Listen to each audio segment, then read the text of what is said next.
2 Samuel chapter 18. And David numbered the people that were with him, and set captains of thousands and captains of hundreds over them. And David sent forth a third part of the people under the hand of Joab, and a third part under the hand of Abishai, the son of Zeruiah, Joab's brother, and a third part under the hand of Ittai the Gittite. And the king said unto the people, I will surely go forth with you myself also.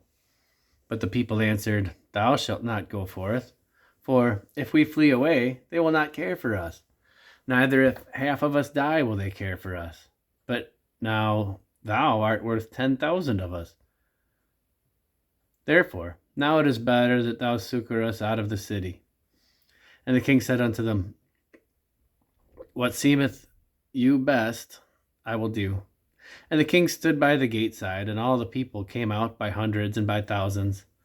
And the king commanded Joab and Abishai and Ittai, saying, Deal gently for my sake with the young man, even with Absalom. And all the people heard when the king gave all the captains charge concerning Absalom. So the people went up into the field against Israel, and the battle was in the wood of Ephraim, where the people of Israel were slain before the servants of David. And there was a great slaughter that day of 20,000 men. For the battle was there scattered over the face of all the country, and the wood devoured more people that day than the sword devoured. And Absalom met the servants of David, and Absalom rode upon a mule, and the mule went under the thick boughs of a great oak, and his head caught hold of the oak, and he was taken up between the heaven and the earth, and the mule that was under him went away. And a certain man saw it, and told Joab, and said, Behold, I saw Absalom hanged in an oak. And Joab said unto the man that told him, And behold, thou sawest him, and why didst thou not smite him to the ground? And I would have given thee 10 shekels of silver and a girdle. And the man said unto Joab, Though I should receive 1,000 shekels of silver in my hand, yet would I not put forth my hand against the king's son. For in our hearing the king charged thee and Abishai and Ittai, saying, Beware that none touch the young man Absalom. Otherwise, I should have wrought falsehood against my own life. For there is no matter hid from the king, and thou thyself wouldst have set thyself against me. Then said Joab, I may not tarry thus with thee. And he took 3 darts in his hand, and thrust them through the heart of Absalom, while he was yet alive in the midst of the oak. And 10 young men that bare Joab's armor compassed about, and smote Absalom, and slew him. And Joab blew the trumpet, and the people returned from pursuing after Israel, for Joab held back the people. And they took Absalom, and cast him into a great pit in the wood, and laid a very great heap of stone upon him. And all Israel fled, every one to his tent.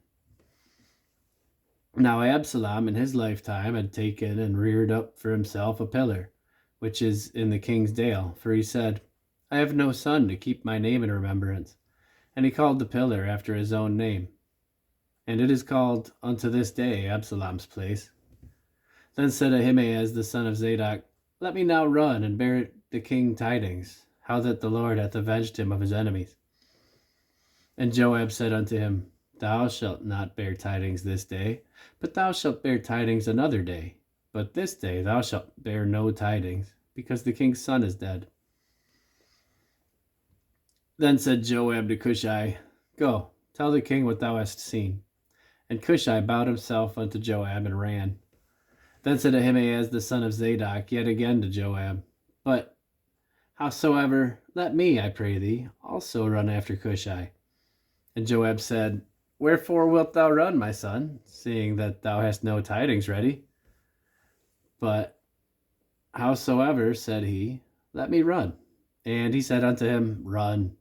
Then Ahimaaz ran by the way of the plain, and overran Cushai.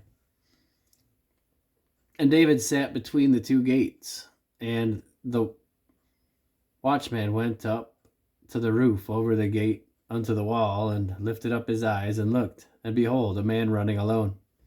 And the watchman cried and told the king. And the king said, If he be alone, there is tidings in his mouth. And he came apace and drew near. And the watchman saw another man running. And the watchman called unto the porter and said, Behold, another man running alone. And the king said, He also bringeth tidings. And the watchman said, Methinketh the running of the foremost is like the running of Ahimaaz the son of Zadok. And the king said, He is a good man, and cometh with good tidings. And Ahimaaz called and said unto the king, All is well. And he fell down to the earth upon his face before the king, and said, Blessed be the Lord thy God, which hath delivered up the men that lifted up their hand against my lord the king. And the king said, Is the young man Absalom safe? And Ahimaaz answered, When Joab sent the king's servant, and me thy servant, I saw a great tumult, but I knew not what it was. And the king said unto him, Turn aside and stand here. And he turned aside and stood still. And behold, Cushai came. And Cushai said, Tidings, my lord the king, for the Lord hath avenged thee this day of all them that rose up against thee. And the king said unto Cushai, Is the young man Absalom safe? And Cushai answered, The enemies of my lord the king, and all that rise up against thee to do thee hurt, be as that young man is. And the king was much moved, and went up to the chamber over the gate, and wept. And as he went, thus he said, O my son Absalom, my son Absalom, would God I had died for thee, O Absalom, my son, my son.